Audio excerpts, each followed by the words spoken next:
80% ibu baru melahirkan biasanya kena baby blues loh. Nah, 80% itu kan angka yang tinggi banget.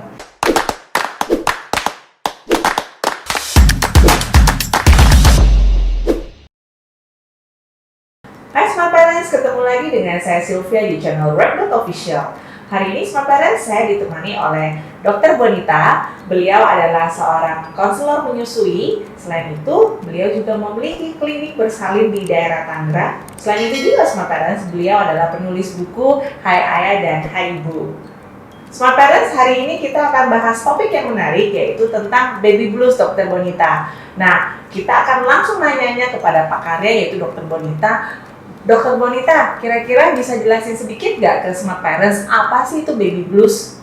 Oke, jadi sebenarnya tadi udah perkenalan sedikit ya. Saya Dr. Bonita, saya adalah seorang konselor menyusui. Nah, sebenarnya kalau kita bahas tentang baby blues, memang ada benarnya kalau kita bertanya pada seorang konselor menyusui atau bisa juga bertanya pada psikolog. Betul. Nah, tadi kan ditanyakan bahwa apa sih maksudnya baby blues? Kan? Nah, sebenarnya baby blues adalah sebuah kondisi yang sangat wajar terjadi pada ibu-ibu baru melahirkan. Bahkan secara statistik nih ya, 80% ibu baru melahirkan biasanya kena baby blues loh. Nah, 80% itu kan angka yang tinggi banget. Jadi sebenarnya bukan suatu hal yang harus ditakuti. Terus terang saya sendiri Smart Parents, Dok, saya dulu juga mengalami blues ya. Betul, suka nangis di siang bolong. Oke. Nah, Dok, sebenarnya baby blues kalau secara lebih spesifiknya itu perasaan yang seperti apa ya, Dok ya? Nah, jadi sebenarnya baby blues adalah jadi gini deh.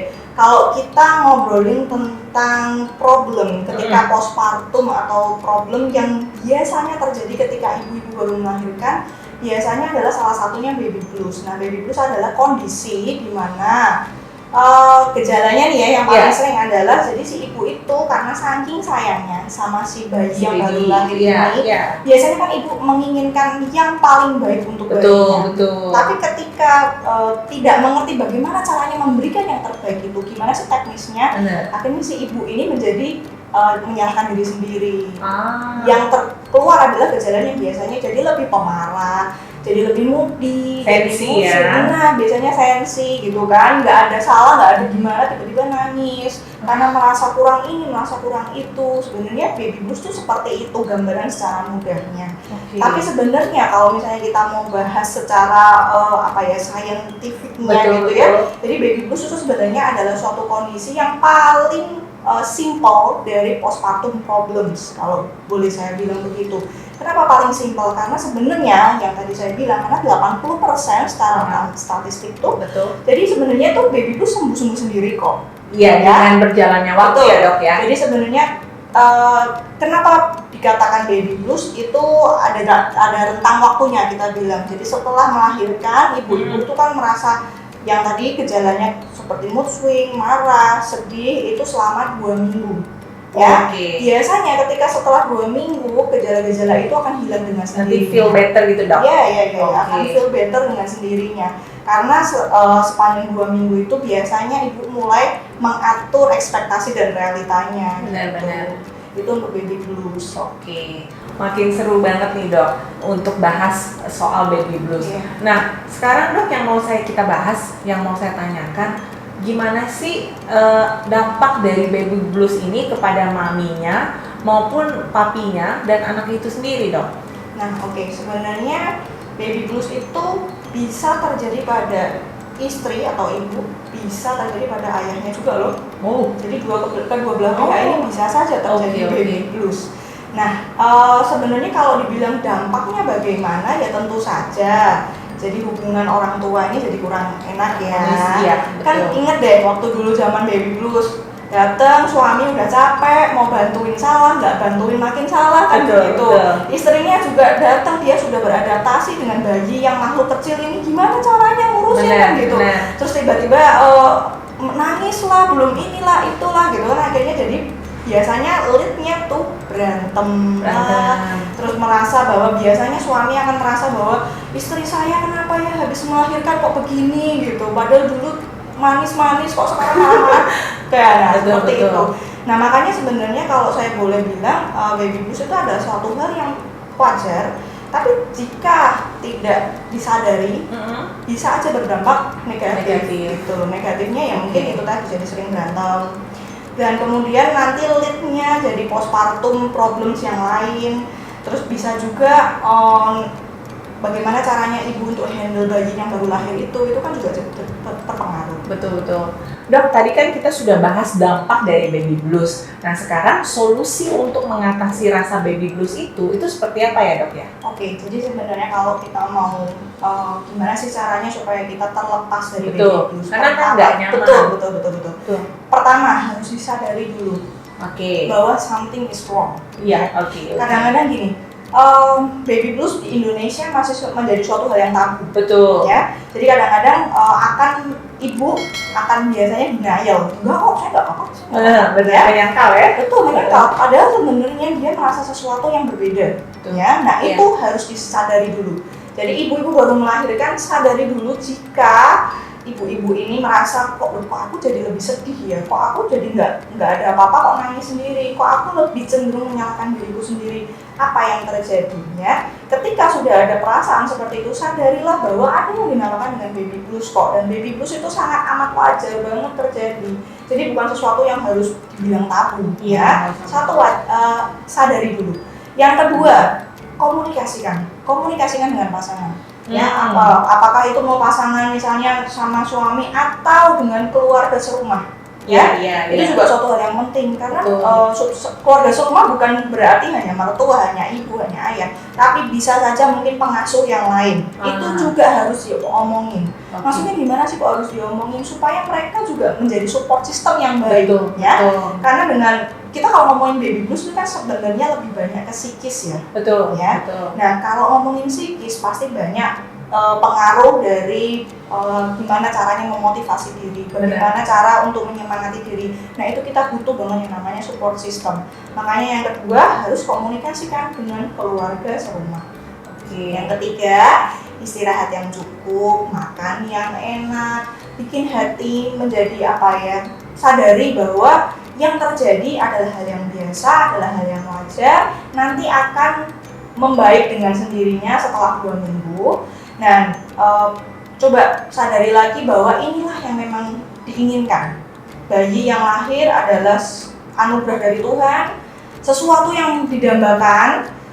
Jadi memang adaptasi kadang-kadang melelahkan, tapi memang harus dilakukan. Betul. Gitu. Apalagi sebagai ibu ya. Betul sekali. Tapi dengan berjalannya waktu, Dok, biasanya dengan lihat anak lucu, itu pasti jadi hilang ya rasa baby blues-nya ya, Dok ya. Betul. Oke. Dok, tadi kan sempat bahas kalau baby blues itu ada tahapannya. Bisa nggak dijelasin sedikit, Dok, tahapannya itu apa aja sih gitu, biar smart parents lebih ngerti gitu loh. Ya, jadi kalau kita ngomongin baby blues tadi ya, sebenarnya kan aslinya besarnya itu postpartum problems atau permasalahan yang timbul ketika seorang ibu baru saja melahirkan ya. Nah, sebenarnya tahapannya tadi kan sempat saya singgung bahwa baby blues sebenarnya adalah tahapan paling sederhana dari postpartum problems. Itu aja sebenarnya udah gak nyaman banget ya. Cuman kan kadang-kadang kita pernah denger nih, mungkin mam sama Silva pernah denger dong ada yang ibu stres sekali sampai menyakiti anaknya, sampai membunuh anaknya sendiri. Betul. Nah, sebenarnya yang sudah seperti itu bukan baby blues lagi namanya. Namanya udah beda lagi loh. Betul. Nah, kebetulan saya hari ini memang juga sengaja bawa buku saya karena memang di buku saya juga dijelaskan mengenai baby blues dan postpartum problems. Nah, biasanya gambarnya kan seperti ini nih. Biasanya ketika ibu mulai sensitif, ayahnya juga selalu salah, biasanya akan menjadi bingung. Yang tadi kita sebut ya, berantem lah mereka. Nah, sebenarnya baby blues dan postpartum problem itu yang bagaimana tadi sudah dijelaskan, dan apa sih tahapan-tahapannya. Jadi sebenarnya kalau bisa dilihat ya, nanti mungkin dijelasin lagi, kalau baby blues itu sebenarnya baby pink syndrome juga ada, tapi gejalanya dia keberbalikan. Jadi kalau baby blues dia gejalanya kan tadi sedih, Sedih. nangis-nangis terus, sensi, merasa Iya. semuanya hidupnya hancur, nggak enak semua. betul. Tapi kalau baby pink syndrome itu sebenarnya ibunya jadi berkebalikan. Dia tuh kayak merasa bahwa energinya luar biasa, ada terus, pokoknya nggak mau tidur, pokoknya excitementnya berlebih. Oh, itu juga nggak boleh Kelihatannya tuh ya? baik, kelihatannya baik, tapi ternyata nggak baik. Oh, Ya, karena walaupun psikisnya merasa bahwa excitement terlalu tinggi, tapi tubuhnya kan perlu istirahat. betul. Ya, jadi ketika excitement itu tidak disadari, akhirnya apa? Tubuhnya ambruk, sakit ibunya. Nah, itu adalah baby pink syndrome. Nah, dari dua hal ini tadi kan sempat saya bilang jangka waktunya 2 minggu. Ya. Betul. Tapi jika 2 minggu itu ternyata lebih, si ibu itu gejalanya tidak membaik, malah memburuk, kadang-kadang jadi yang namanya postpartum depression. Postpartum depression. Nah, postpartum depression apa sih yang membedakan dengan baby blues? Kalau baby blues kan sedih-sedih, nangis-nangis. Kalau postpartum depression itu sudah mulai ada perasaan ingin menyakiti diri sendiri atau ingin menyakiti anak.